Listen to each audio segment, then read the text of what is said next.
My daughter called me in the dead of night, shattering the silence. Her voice was breaking, trembling with a fear I had never heard before. "Dad, please, please come get me." When I finally arrived at my in-laws' sprawling estate, her mother-in-law stood there like a stone statue blocking the entrance. She looked me in the eye and said, "She's not leaving." I didn't hesitate. I kicked that heavy door open. When I found my daughter, she was barely conscious in a locked room that felt more like a cell, but it was what I saw on her arms that made my blood freeze and realized I was too late to protect her from the pain, but I wasn't too late to make them pay. As a parent, what would you do if your child were locked up like that? I need to hear your opinion. Please comment below and let me know. My name is Daniel Coleman. I'm 61 years old, and for the past 20 years, I've made a living exposing people who think their massive wealth makes them untouchable. Documentary filmmaking, that's what I call it. My daughter calls it my obsession. She's not entirely wrong. It started when my wife, Sarah, died due to gross medical negligence. A hospital tried to bury what they'd done, offering us a settlement wrapped tightly in a non-disclosure agreement. I refused. Instead, I made a documentary that cost 3 doctors their licenses and stripped that hospital of its accreditation. The film won awards, but more importantly, it saved lives. That's what I do now. I chase the truth through a camera lens. I dig until I find what people are hiding. And at 2:30 in the morning, that's exactly what I was doing, reviewing footage from my latest investigation when my phone rang. My daughter's name, Chloe, flashed on the screen. My chest tightened before I even answered. "Dad," her voice was barely there, shaking with terror. "Dad, please come get me. Please, I need a—" Crash. The sound of glass breaking. A man's voice, angry and slurred, shouted in the background. "I have to go. Please, Dad, please." The line went dead. I was moving before my brain caught up. Keys, phone, and the small camera I always kept charged. 20 years of this work had taught me to function when everything inside me was screaming. The drive to the estate normally took 40 minutes. I made it in 25. Chloe had been married for 2 years. Her husband's family, the Thorns, owned luxury recovery centers across New England. Everything looked legitimate on paper, but I learned the cleanest surfaces often hid the dirtiest secrets. I'd tried warning her before the marriage. She'd accused me of sabotaging her happiness. I backed off, told myself maybe I was wrong. Sarah's voice echoed as I pushed the speedometer higher. Her last words were, "Promise me you'll always protect her, no matter what." I wouldn't fail again. The estate sprawled across 20 acres in the Berkshires. I pulled up just after 3 in the morning, punched in the code Chloe had given me months ago. The gate swung open too smoothly. They were expecting me. Every light blazed. I took the steps 2 at a time, pounded on the locked door hard enough to bruise my fist. The door cracked open 6 inches. Her mother-in-law, Eleanor Thorne, appeared through the gap. Her silver hair was perfect, her expression cold. "Daniel, it's after 3 in the morning. I know what time it is. Chloe called me. I want to see her. She's resting. She's had a difficult evening." "Open the door," I demanded. "I'm afraid I can't do that. She's not leaving." The way she said it made my blood run cold. "That's not your decision. I'm her father. She's confused, under stress. The family's handling it." I stepped back and kicked the door just below the lock. The chain ripped from the frame. The door flew inward. She stumbled backward. "Where is she? This is breaking and entering. I'm calling the police." "Call them, please." A sound from upstairs, a muffled cry, female, terrified. I ran for the staircase. Eleanor tried to block me. I moved around her. Her husband's voice joined the protest behind me, but I didn't look back. I took the stairs 2 at a time, following the sound of muffled crying from somewhere above. The crying came from the last door on the left, locked. "Chloe," I pounded on it. "Chloe, it's Dad." "Dad, please." Her voice was small and broken. I stepped back and kicked. Solid wood, decorative lock. The first kick rattled the frame. The second crocked it. The third sent the door flying inward. The room pretended to be a bedroom, but felt clinical. Expensive furniture, yes, but restraints on the bed frame. Windows locked from the outside. Chloe sat on the floor in a thin nightgown, arms wrapped around herself, rocking.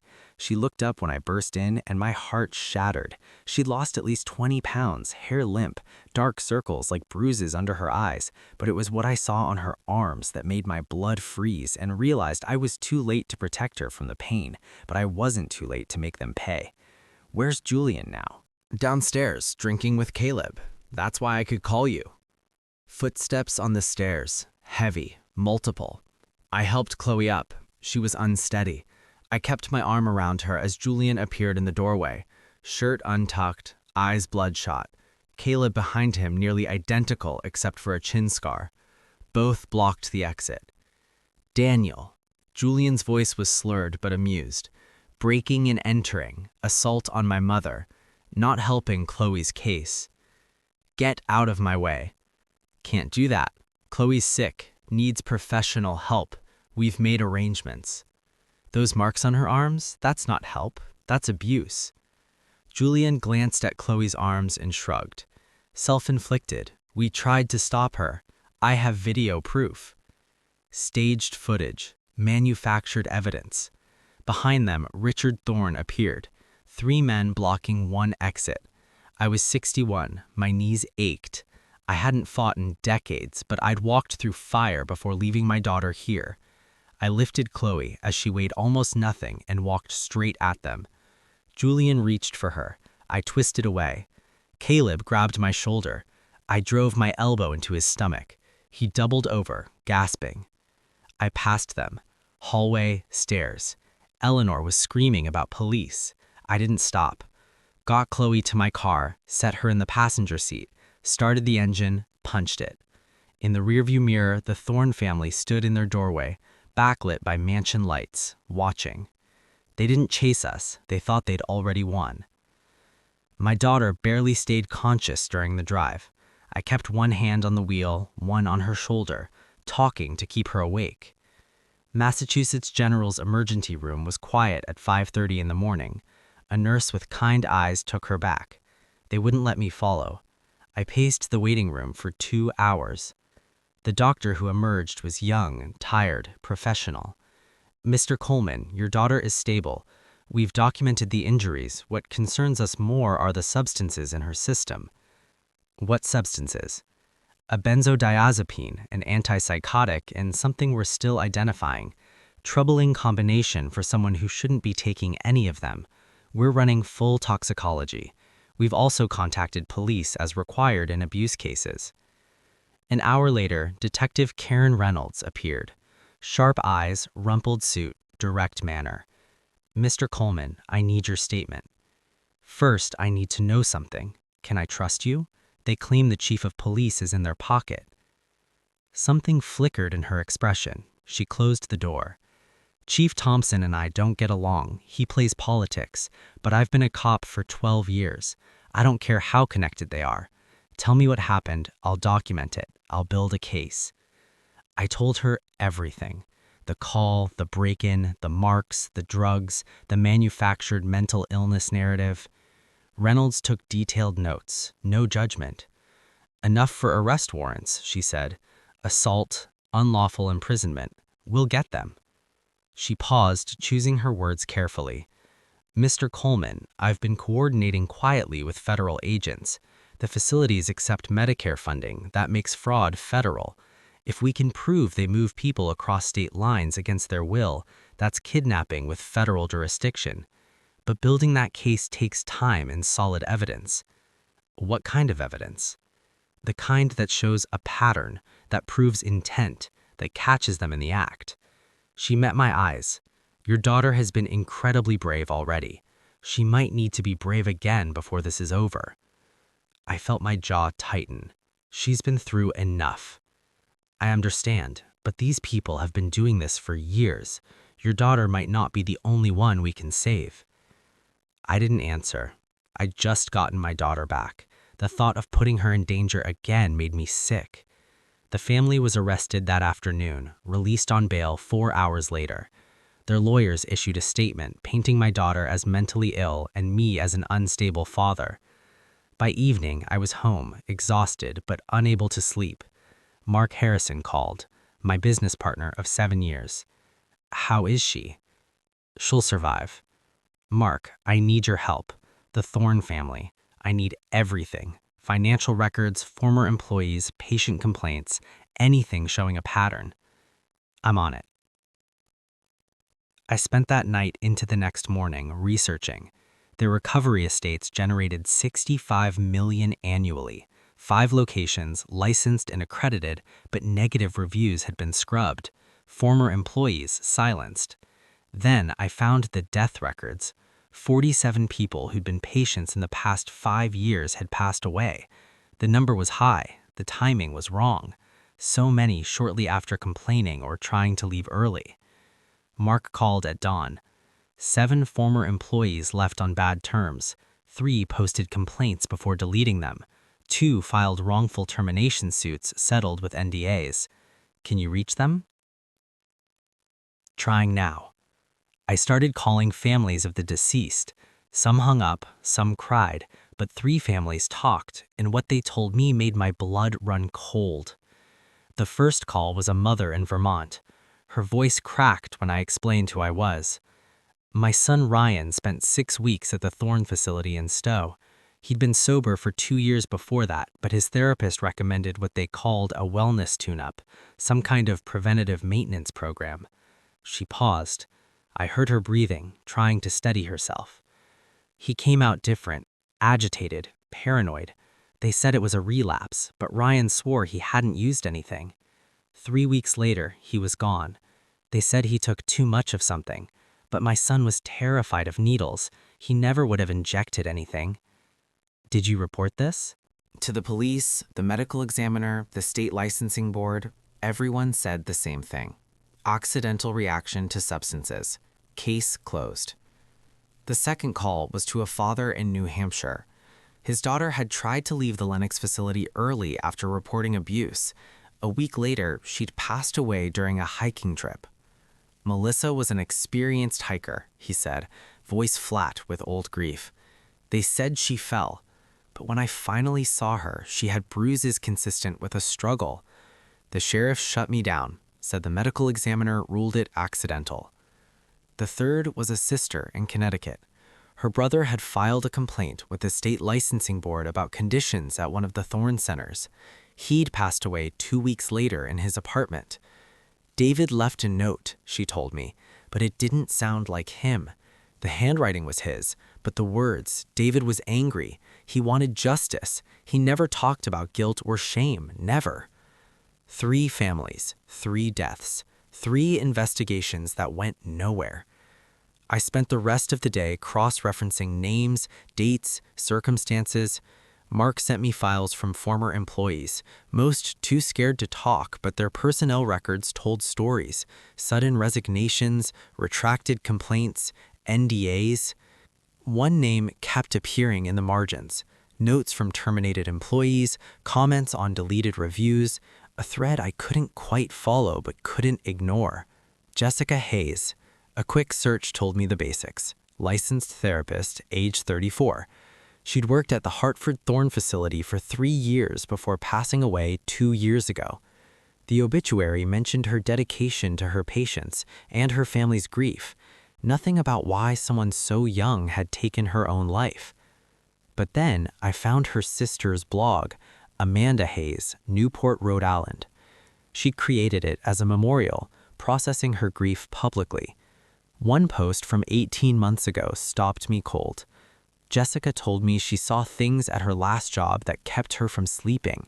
She wanted to speak up, but they threatened her career. She was so scared. I think that fear took her from us more than anything else. I read it 3 times.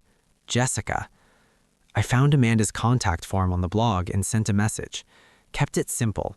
Explained I was investigating the Thorne facilities, that I thought Jessica had seen something important, that I needed to understand what had happened to her. She called me within an hour. Mr. Coleman, her voice was guarded. Why are you asking about my sister? Because I think she tried to expose something terrible, and I think it got her taken from you. I'm trying to stop them from hurting anyone else. Silence. Then, can you come to Newport tomorrow? I think I have something you need to see, something Jessica left behind, something I've been too afraid to show anyone until now. I booked the drive for first thing in the morning. The next morning, I drove to Newport with my hands tight on the wheel, Amanda's words echoing in my head. Amanda Hayes' colonial home sat on a quiet street in Newport. She answered the door before I could knock. Mr. Coleman, she was in her early 40s. Thank you for seeing me. You're the first person who's asked about Jessica in 2 years. Everyone else wanted me to move on, stop making trouble. She led me to a small office lined with boxes. These are Jessica's things. After you called, I started looking. She pulled out a laptop. Jessica kept journals. They're encrypted. It took me 3 hours to figure out the password. It was my birthday. She always remembered. The journal entries were dated, detailed, and horrifying. Jessica had noticed inconsistencies, patients showing symptoms that didn't match their diagnosis, medication records that didn't align, patients who complained about abuse whose complaints vanished. One entry from 18 months before she passed stopped my heart. I confronted Dr. Lehman about the discrepancies today. He told me to stop asking questions if I valued my career.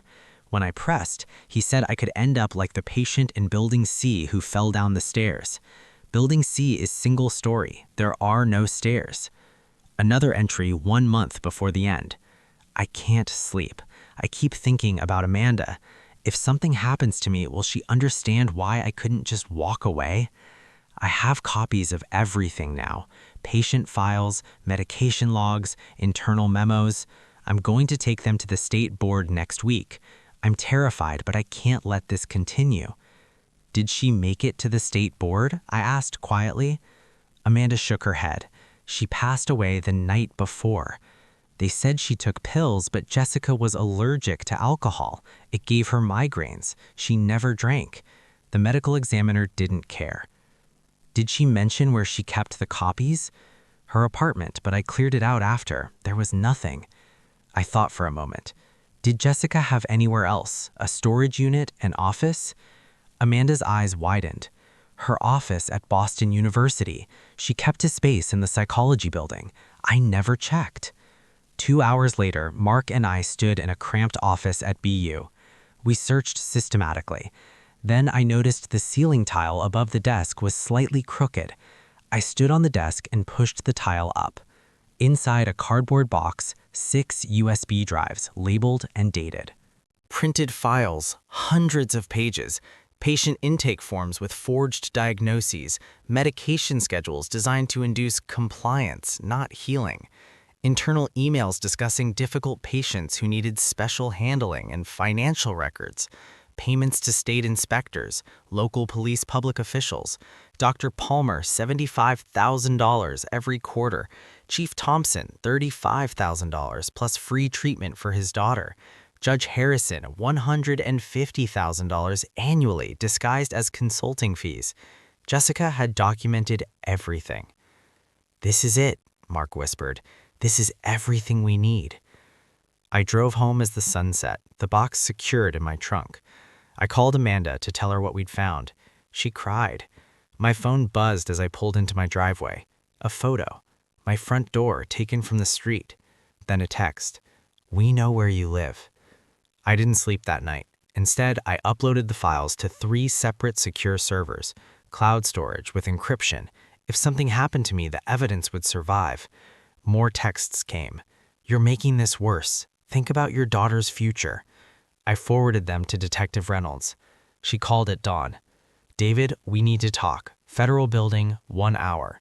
I sat in a conference room with Reynolds and 2 FBI agents. Special Agent Grant spoke.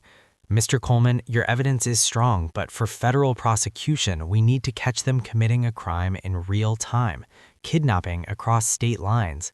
That gives us jurisdiction no local corruption can touch." "The therapist who contacted Mark, Vanessa Brooks, is willing to help," Reynolds said. "We think she's bait. They're watching. When someone meets her, they'll grab them." My stomach dropped. "You want to use people as targets?" "We want to catch them in the act," Grant said. "Wire the participants, track everything. When they move, we have federal kidnapping charges." "Find another way." The door opened. My daughter walked in.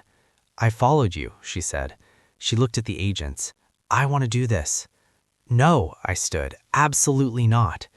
"Dad, listen. They're still out there hurting people. If I can help stop them, I can't just be a victim." Her eyes met mine. "Let me help take them down." Grant spoke carefully. "Surveillance teams at every exit, tracking devices. The moment anything goes wrong, we move in." "I know the risks," my daughter said. "I'm choosing this." I saw my wife in her, that same determination. I can't lose you, I said. You won't, but you taught me to stand up for what's right. We prepared. Coffee shop downtown, 7:30 p.m. Mark volunteered to go with her. Reynolds assigned shadow teams. As they prepared to leave, every instinct screamed at me to stop them. Chloe hugged me at the door. It's going to be fine, Dad. Call me when you get there. I watched them drive away. The waiting was torture. At 7:45, my phone buzzed. A photo. My daughter and Mark in the coffee shop with Vanessa, taken from outside. Professional. Then another text. Did you really think we wouldn't be watching? My blood ran cold. This was the plan, but seeing her in their hands. I grabbed my keys and called Reynolds. They took the bait. We're moving. Stay with script, she said. David, bring the fake evidence. I drove toward the coffee shop, hands shaking. My phone rang. An unknown number. Looking for your daughter? The voice was slurred, drunk, triumphant. It was Julian. Where is she? I asked. Back where she belongs, with her family. Bring everything you've collected, every document, every recording to the Lennox facility tonight alone, or your daughter learns what real consequences feel like. Let me talk to her. A pause, then her voice, small, terrified.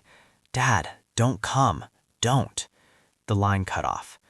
I called Reynolds back. I got the call. He wants me in Lennox tonight. Perfect. That's what we need, David. We're already positioning teams around the facility. The moment you give the signal, we move. I drove north, 90 minutes through dark Massachusetts highways towards the Berkshires. The laptop bag sat in my passenger seat, filled with fake files. The real evidence was already with federal prosecutors, but my daughter was in their hands. I thought about protection. I thought it meant keeping her safe behind walls, but Chloe had taught me different tonight. Protection also meant trusting her to fight. At 10 p.m., the facility appeared. I pulled up to the gate. It opened automatically. I stepped out, grabbed the laptop bag, walked through. My heart hammered, but my hands were steady. Inside the bag were copies, but what they didn't know was that FBI teams surrounded this place. My daughter was wired, every word being recorded. The guard led me through pristine common areas, then to an elevator going down. The basement was different. Sterile white walls, fluorescent lighting, the smell of industrial cleaner masking something worse. Inside, my daughter and Mark sat in chairs zip-tied at wrists and ankles, roughed up but alive. Chloe's eyes met mine, terrified, relieved. Vanessa sat separately, crying. Eleanor stood near the back wall, perfectly composed. Julian leaned against a table, drink in hand. Richard and Caleb flanked the door. David, Eleanor's voice was ice, you brought what we requested. I held up the laptop back. Everything. I set it on the table. Julian checked the files. Looks legitimate. Of course, Eleanor said. Here's what happens. We delete this, then you and Mr. Harrison have an unfortunate accident. My daughter-in-law remains for treatment, too traumatized for reliable testimony. You can't do this. We've done it dozens of times. What makes you special? Nothing, except one thing. I didn't come alone. Empty threat. Is it? The lights cut out. Emergency lighting kicked in, bathing everything in red. Then Eleanor's own voice echoed from speakers. My daughter-in-law remains for treatment. Security feeds hacked, broadcasting live to this channel. What did you do? Eleanor hissed. Boom. An explosion. Breaching charges. The building shook. FBI, nobody move. Tactical agents poured in, weapons drawn. Eleanor froze. Julian dropped his glass. Richard and Caleb were face down being cuffed. Detective Reynolds entered wearing an FBI task force vest.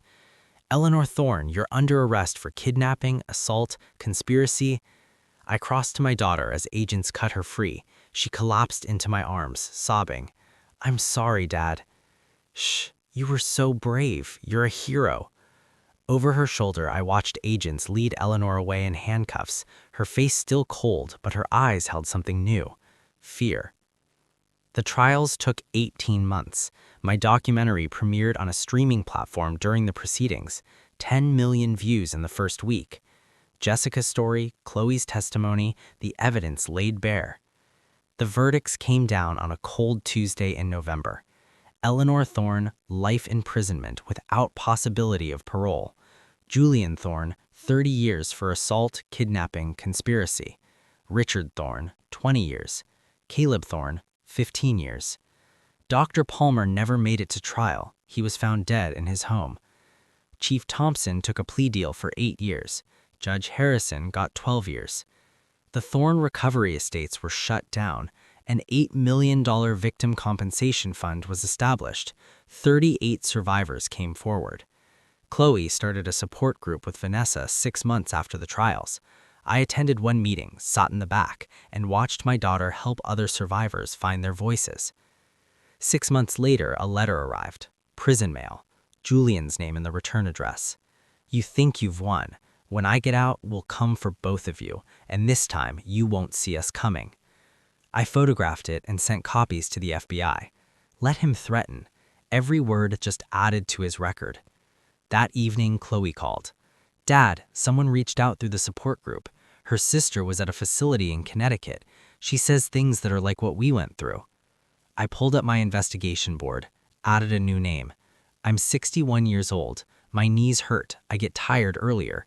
But I also see someone who knows how to fight, who made a promise to his wife and kept it. Chloe is safe. Chloe is strong. And there are more people out there who need help. Looking back on this true story, I see a father who almost lost everything because I didn't trust my instincts soon enough. Don't be like me. Don't wait until your child calls you at 3 in the morning. These stories I share on this channel aren't just entertainment. This true story happened because powerful people thought they could get away with hurting the vulnerable. The lessons I learned came at a terrible cost. First, trust is earned. I saw warning signs with Julian but ignored them. Second, evil hides behind respectability. The Thornes looked legitimate, but God sees the truth. Third, never stop fighting for those you love. This true story is a warning. One person armed with truth can take down an empire. So here's my advice from the stories on this channel. Be that someone. When you see injustice, act. Be better, be faster, be braver. And always, always trust what your heart tells you is true.